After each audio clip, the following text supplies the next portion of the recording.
Saludos, bendiciones, linda noche. Gracias por unirte a nosotros. Este es el estudio bíblico de nuestra iglesia Fe y Gracia de Bayamón. Y como todos los miércoles, esta noche vamos a estudiar parte de la Biblia juntos. Así que te agradezco que hayas podido unirte, que nos acompañes. Y vamos a estar estudiando o continuar estudiando el libro de Mateo. Perdón, el libro de Marcos. Pero antes de comenzar, vamos a orar para que el Señor sea el que hable a través de este estudio y para que nuestros espíritus puedan recibir de manera abierta y receptiva toda la información que vamos a compartir, porque vamos a hablar de Jesús, de su historia, de su legado, de las cosas que Él está haciendo todavía, de las que hizo y las que está haciendo. Así que vamos a poner nuestro espíritu en orden. Señor bueno, Padre Todopoderoso, aquí estamos contigo una noche más para aprender de ti, aprender de tu palabra. Estamos a tu disposición, Señor, para que nos uses, para que recibamos de ti todo lo que tú tienes que decir esta noche a través de la palabra y sobre todo para aprender más de ti, para poder relacionarnos mejor contigo y para, Señor, estar abiertos a lo que tú quieres hacer con nosotros. En el nombre de Jesús. Amén. Voy a cantar una estrofita a capela cortita porque la palabra es algo que renueva. Y para que nosotros podamos ser renovados, tenemos que estar dispuestos a escuchar la palabra como lo estamos haciendo esta noche. Comparte con otros este mensaje y este estudio para que otros también se puedan edificar más adelante. Y damos gracias también por los que estarán próximos a unirse. Señor, renueva nuestras mentes, nuestros corazones. Y escuchemos esta pequeña estrofa de esta oración, que es más bien una alabanza, pero es como una oración, para que todo nuestro espíritu esté presto para recibir. Renuévame, Señor Jesús, ya no quiero ser igual. Renuévame, Señor Jesús, pon en mí tu corazón, porque todo lo que hay dentro de mí necesita ser cambiado, Señor. Porque todo lo que hay dentro de mi corazón necesita más de ti. Necesita más de ti. Necesita más de ti. Gracias, papá, por una noche más juntos, por una noche más aprendiendo de tu palabra. Como les dije, hoy vamos a estar estudiando sobre el libro de Marcos. Vamos a estudiar el capítulo 2 porque estamos apenas comenzando este libro. Ya en nuestros estudios bíblicos hemos cubierto los demás evangelios, los de Mateo, los de Juan y los de Lucas. Y estamos algunos de estos episodios que vamos a leer y partes que vamos a leer de la historia de Jesús, ya la hemos visto en otros evangelios. Pero la particularidad de Marcos es que Marcos es un poquito más breve y conciso cuando él habla a través de su carta o de su libro, de su evangelio. Él es más breve y sus descripciones pues no tienen tanto nivel de detalle como tienen otros otros de los que escribieron los evangelios, otros de los apóstoles que escribieron los evangelios. Sus descripciones son realmente escenas que son comunes en la vida de Jesús como tal, y en esencia él lo que cubre es lo que Jesús enseñaba, que Jesús sanaba, que ministraba las necesidades de otras personas. Y se demuestra a través del libro de Marcos el poderío de Jesús sobre las enfermedades, sobre la naturaleza, sobre los demonios y también sobre la muerte. También se demuestra a través del libro de Marcos la compasión de Jesús por un mundo que sufre, mientras a su vez estamos viendo en el libro de Marcos que mientras él se está condoliendo con las personas que sufren, a la misma vez está ocurriendo que los observadores de parte de los fariseos y los sacerdotes están entonces a la vez aumentando la oposición que tienen hacia la obra de Jesús. Así que algunas de estas cosas son de las que vamos a ver esta noche. La realidad es que el capítulo 1, que ya terminamos, cubre varios temas o varias historias que en otros evangelios toman varios capítulos. Así que para resumir y para ponernos en secuencia con lo que vamos a discutir del capítulo 2, que es el capítulo de esta noche, yo voy a hacer un breve resumen de lo que nosotros hemos discutido al momento en el capítulo 1. Básicamente el capítulo 1 cubrió la predicación de Juan el Bautista, cubrió el bautismo de Jesús, el retiro de Jesús al desierto, y dice el libro de Marcos muy escuetamente que allí fue tentado, pero no da ninguno de los detalles de lo que pasó en el desierto como otros evangelios, pero sí dice que estaba acompañado de animales y de ángeles que le servían. También el primer capítulo de Juan ya cubre también el encarcelamiento de Juan el Bautista, perdón, el libro de Mateo, el encarcelamiento de Juan el Bautista y el comienzo de Jesús a predicar.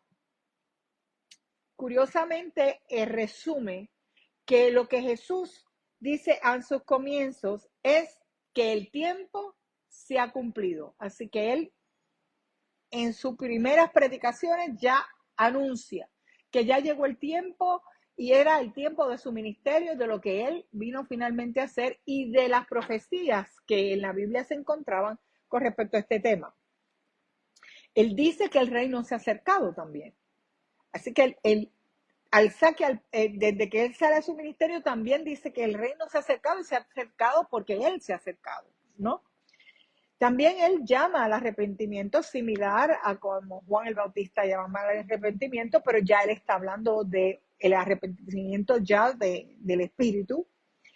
Y cree y que creamos las buenas nuevas que él viene a traer, que son buenas nuevas de redención, de salvación, de perdón de pecado. Claro, no dice esos detalles, pero sí les pide que crean en las buenas nuevas que él va a traer.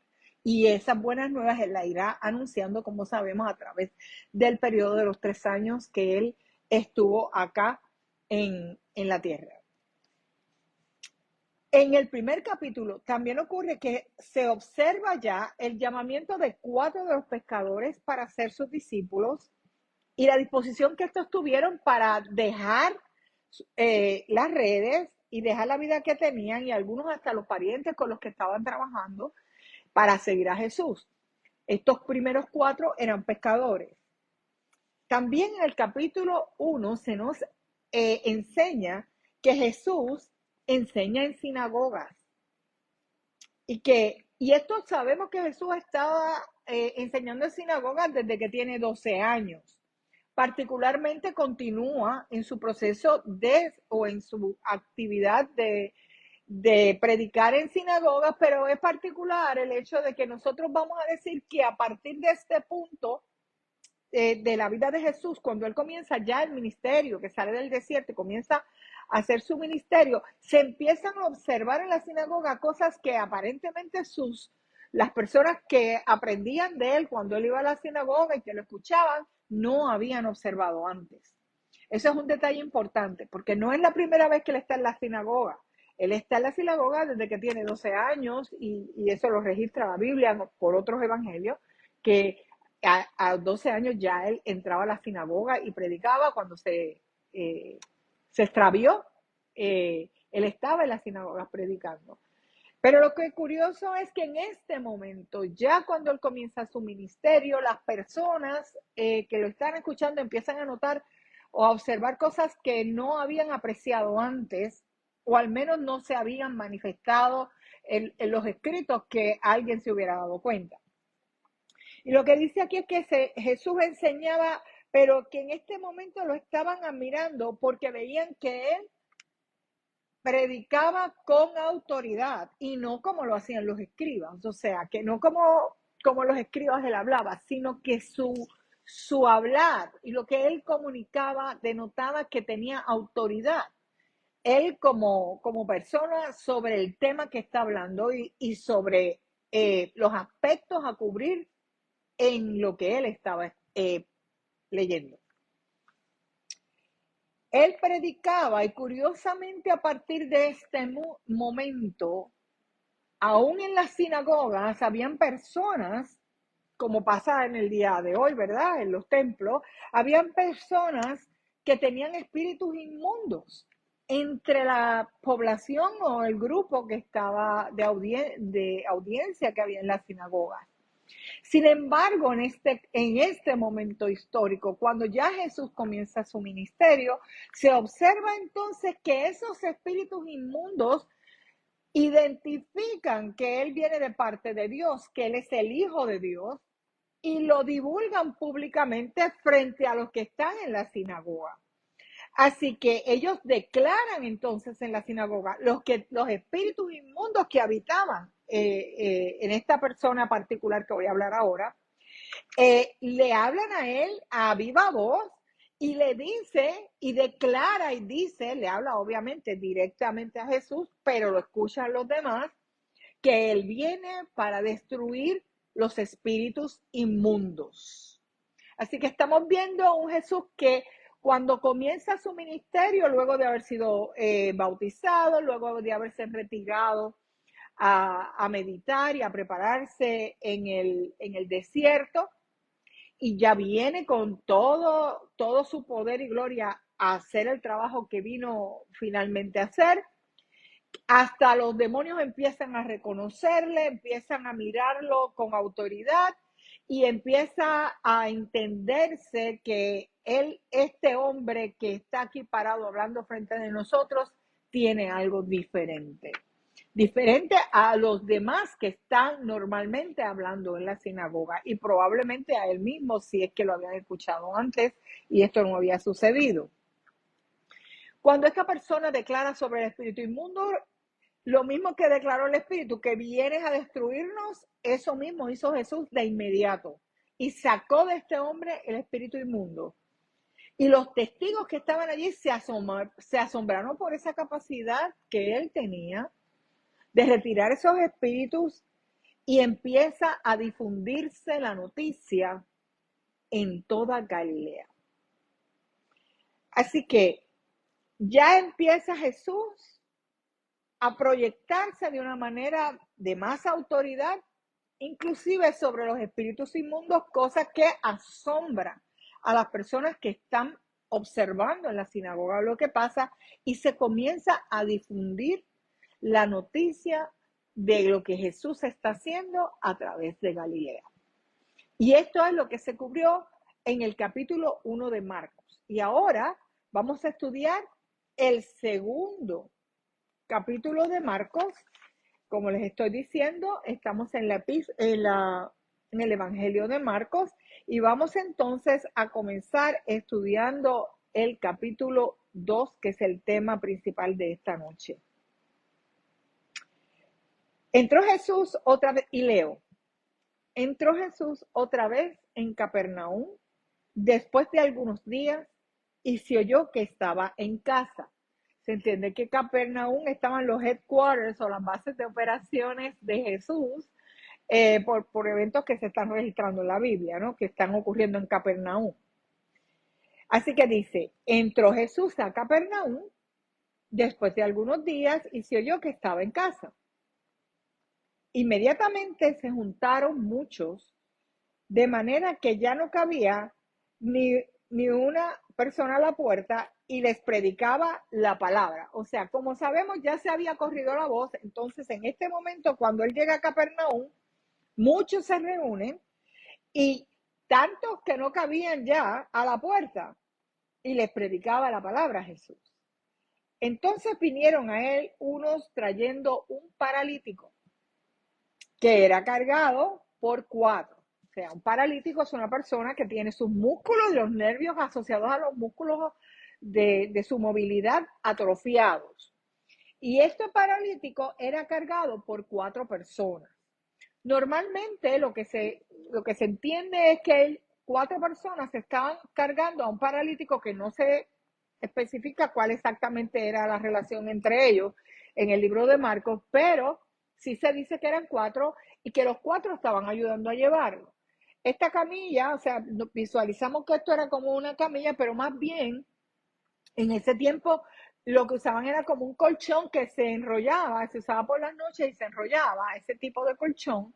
Y estas 4 personas lo cargaban para llevarlo allá, muy probablemente porque a este momento todavía, según lo que nos narra Marcos, es posible que no necesariamente ellos supieran que Jesús estaba sanando enfermos, sino que muchas enfermedades a este momento las asociaban con demonios. Y si había llegado, estas enfermedades y otras, sí habían llegado personas que, que él le había sacado los demonios, como discutimos ahorita. Así que entendemos que empiezan a golparse personas, a ver quién es esta persona, qué es lo que está haciendo, y empiezan a traer personas, y entre ellos llega este paralítico con estas 4 personas que lo cargaban. Entonces dice el versículo 3, entonces vinieron a él unos trayendo un paralítico que estaba cargado por 4, y como no podían acercarse a él a causa de la multitud, descubrieron el techo en donde estaba, y haciendo una abertura, bajaron el lecho en el que yacía el paralítico. Es decir, estos paralíticos hacían el rol de estaban intercediendo por este hombre. Estas casas usualmente tenían unas escaleras que llegaban al techo, porque esta es una casa evidentemente terrena, pero tenían unas escaleras que llevaban al techo porque algunos hasta cultivaban cosas en sus techos. Y estas personas observan y buscan un lugar apropiado donde pueden empezar a abrir el techo, que sabemos que son, ¿verdad? Los techos estaban hechos como de tierra y de materiales blandos. Y ellos empezaron a escarbar el techo y a hacer un espacio para lanzar el lecho por ahí. En otras palabras, que estas personas vinieron a interceder por su amigo, su familiar, por esta persona. Y al ver Jesús, la fe de ellos, ¿la fe de quién? La fe de todos, de los 5, de los 4 y el paralítico. Dijo al paralítico, hay que tener fe porque, voy un poquito para atrás y disculpen, hay que tener fe porque probablemente eran 4 hombres porque las distancias eran muy, muy largas. Y a pesar de todo y sin saber si iba el hombre a ser recibido o no, ellos caminan ese trecho, llevan a este hombre, y cuando ven que está muy difícil que Jesús lo pueda ver, hacen lo imposible, lo indecible, lo difícil, lo que nadie hizo, y trataron de llegar a él de todas maneras. Y esto me recuerda los intercesores, que los intercesores también queremos romper barreras y queremos romper estructuras que no son físicas sino espirituales, para que a veces por otras personas nosotros podamos interceder y que Jesús obre por encima de las personas. Así que teníamos 4 intercesores aquí por este hombre. Pero curiosamente Jesús, cuando ve que el hombre está bajando accesible a él, le dice, hijo, tus pecados te son perdonados. ¿Por qué lo digo como curioso? Porque a este hombre, y por primera vez en el libro de Marcos, se observa que a un particular Jesús le llama hijo. No era su hijo, ni siquiera era un pariente, no estaba entre los hombres que él seleccionó, de los primeros hombres que él seleccionó, pero aún así le dice hijos. Hijos, como le dice Jesús a todos aquellos que le han aceptado con fe como su Señor y Salvador. Así que Jesús reconoce que la fe de este hombre es meritoria para que él se considere un hijo de Dios. Hijo, tus pecados te son perdonados. Estaban allí sentados, continuamos, estaban allí sentados algunos de los escribas, los cuales cavilaban en sus corazones. Me imagino que tendrían un body language de qué es lo que este se cree o qué es lo que está pasando aquí, o murmuraban, o es que este grupo estaba bien cerca de donde estaba Jesús y era fácil también verlos. O sea que o era body language o era que se escuchaban, pero evidentemente este grupo de hombres estaba cerca de Jesús porque él pudo apreciar que lo que estaban haciendo era que estaban como que maquinando, cavilando en sus corazones, que era lo que había algo que no les estaba gustando, ¿no? Y Jesús les dice, ¿por qué habla así? Ah, no, perdonen. Ellos entonces en sus conversaciones, y ahora vuelvo nuevamente a los hombres que estaban observando a Jesús, que eran de las partes de los judíos. Le decía, ¿por qué habla así? Blasfemia dice. ¿Quién puede perdonar pecados sino solo Dios? Obviamente la blasfemia para los judíos era claramente un insulto y era una irreverencia a la divinidad de Dios. Y entonces él dice, blasfemia dicen, ¿por qué? Porque él dice que puede perdonar pecados y los pecados los sana solo Dios. Y conociendo luego Jesús que en sus espíritus que cavilaban de esta manera dentro de sí mismos, les dijo, ¿por qué caviláis así en vuestros corazones? Esto te deja saber que probablemente no fue audible lo que dijeron, sino que él pudo captar lo que ellos estaban diciendo a través de lo que veía o a través del espíritu, su espíritu. Y entonces les dice, ¿qué es más fácil? ¿Decir al paralítico, tus pecados te son perdonados? ¿O decirle, levanta, toma tu lecho y anda?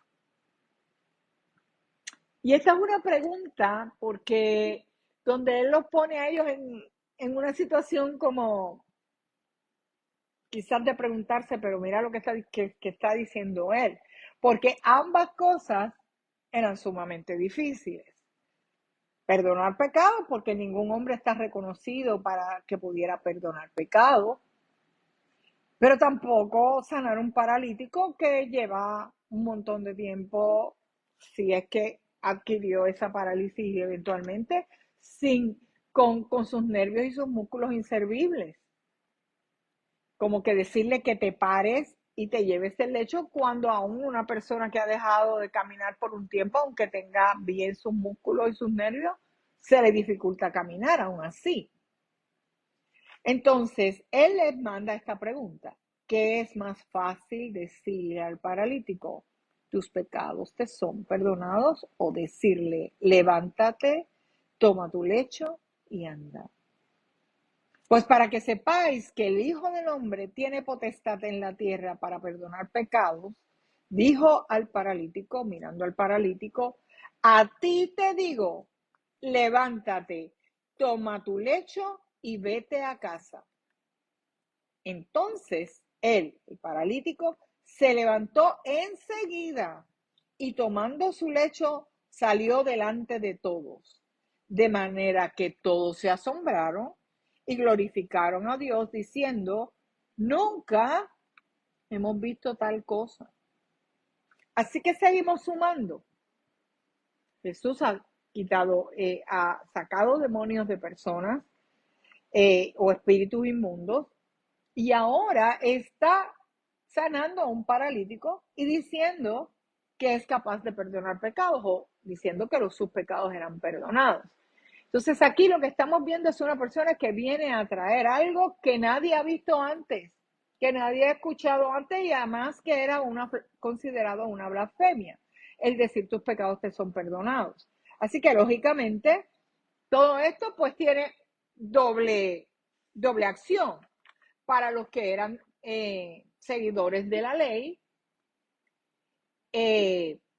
Era una blasfemia y era algo que él estaba haciendo en contra de Dios, pero para los demás, los que estaban enfermos o los que tenían una condición que se entendiera que fuera de espíritu inmundo, para ellos era bueno o positivo o era algo que ellos querían perseguir. Entonces vemos aquí la historia de los dos mundos completamente distintos, lo que provoca en cierta medida que se vaya aumentando las sospechas con respecto a que Jesús no está alineado con la ley versus la audiencia que está viendo cosas sobrenaturales o sobre lo que se esperaría en ese momento, que a su vez siguen corriendo la voz de que ha llegado esta persona que está haciendo estos actos. O sea que ambas cosas están pasando en simultáneo.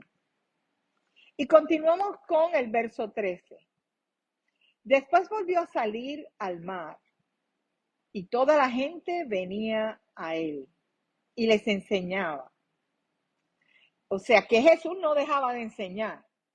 O sea, él hacía estas cosas a la vez que enseñaba. ¿Ok? Enseñaba el mensaje que él vino a traer. Y al pasar vio a Leví, hijo de Alfeo, sentado al banco de los tributos públicos, y le dijo, sígueme. Y levantándose, le siguió. Leví es quien nosotros conocemos también por el nombre de Mateo, era otro nombre por el que se le conocía, y es el que sabemos que es el publicano que cobraba los impuestos. Esto era un tema detestable en ese tiempo, porque las personas que cobraban impuestos también, muchos de ellos también eran personas corruptas, adicionales a que cobraban impuestos altísimos a las personas, así que eran personas repudiables por sus acciones de moral y por su asunto de el cobro. Pero curiosamente Mateo está trabajando en la mesa de los publicanos y ve a Jesús y decide seguirle. ¿Acaso podría ser posible que él quería un cambio para su vida y dijo, esta es mi oportunidad? Algo vio en Jesús o escuchó de parte de él o de las enseñanzas que ya se estaban divulgando que él traía.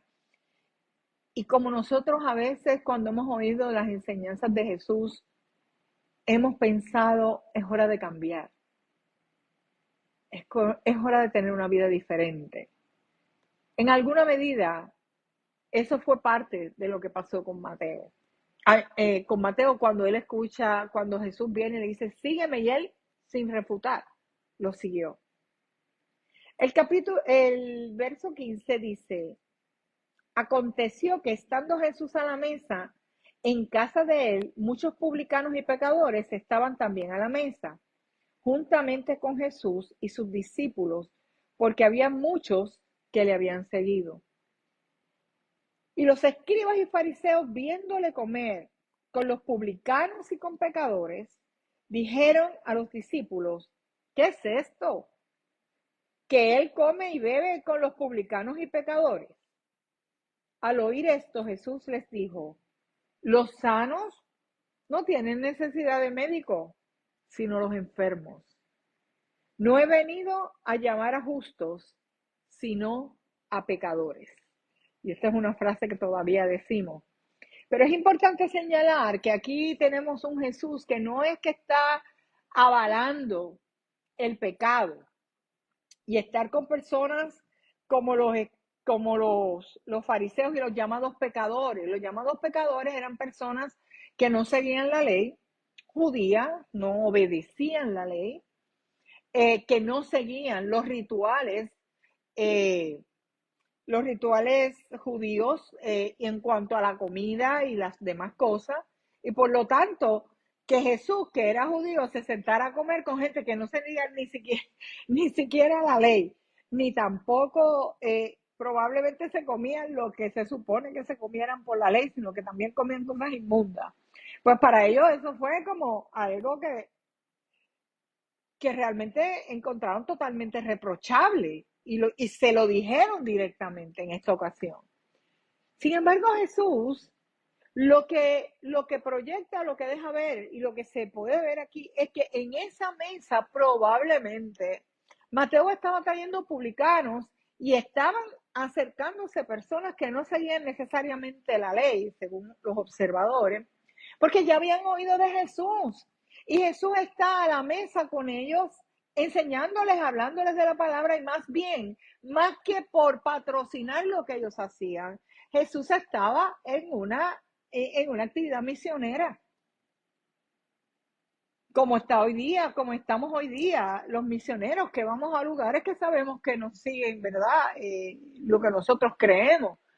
Sin embargo, están allí enseñando y Jesús no paró de enseñar a todos, sobre todo a aquellos que no seguían la ley, a los llamados pecadores. Así que es importante saber, cuando nosotros oímos la palabra pecadores, para ellos eran las personas que no seguían la ley mosaica y de personas que no seguían los rituales mosaicos.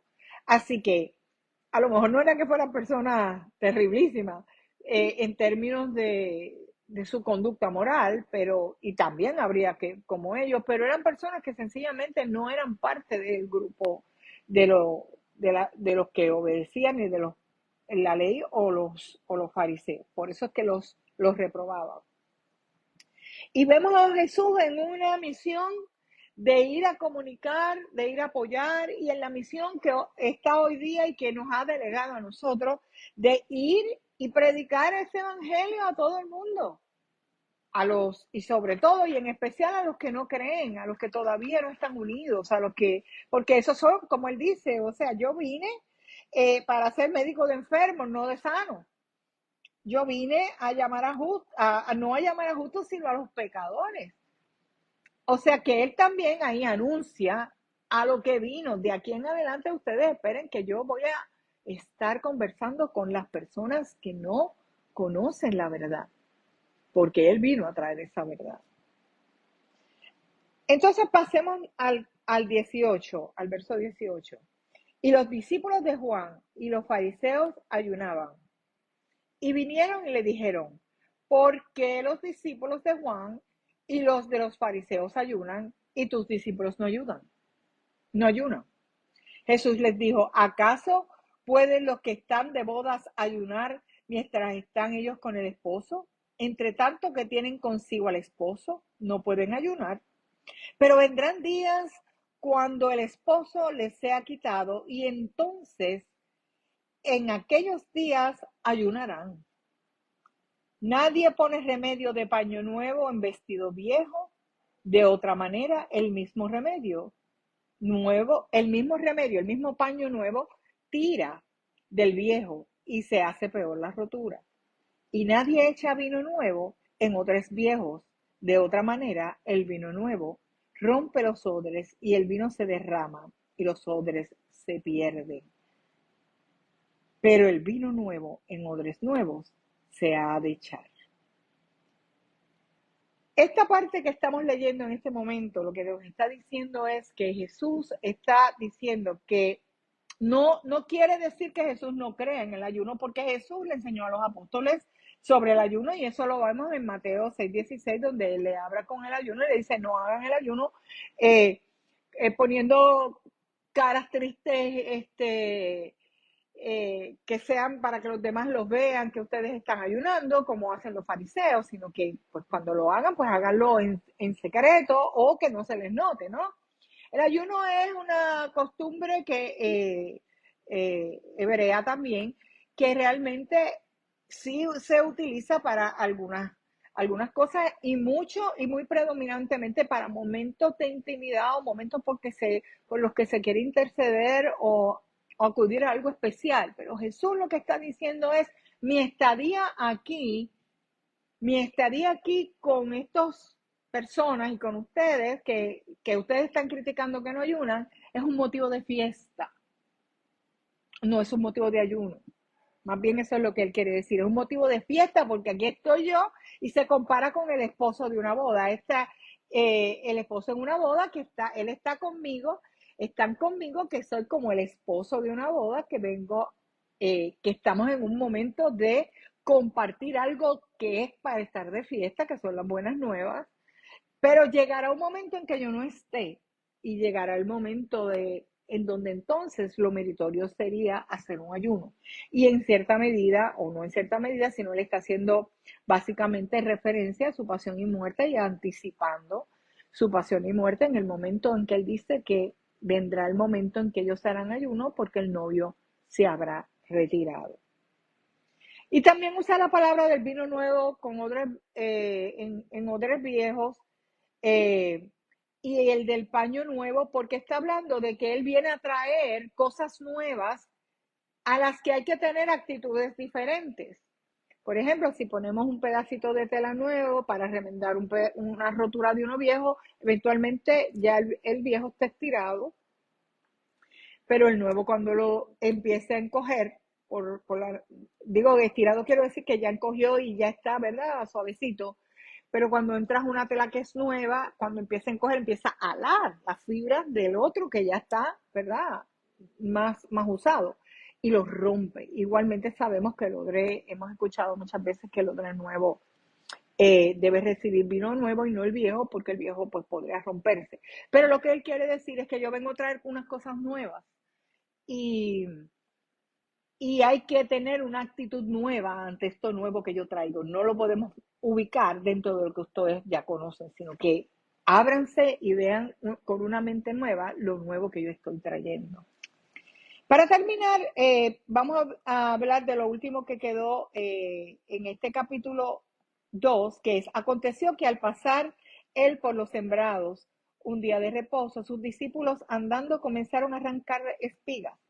Entonces los fariseos dijeron, mira, ¿por qué hacen en el día de reposo lo que no es lícito? Pero él les dijo, ¿nunca leíste lo que hizo David cuando tuvo necesidad y sintió hambre?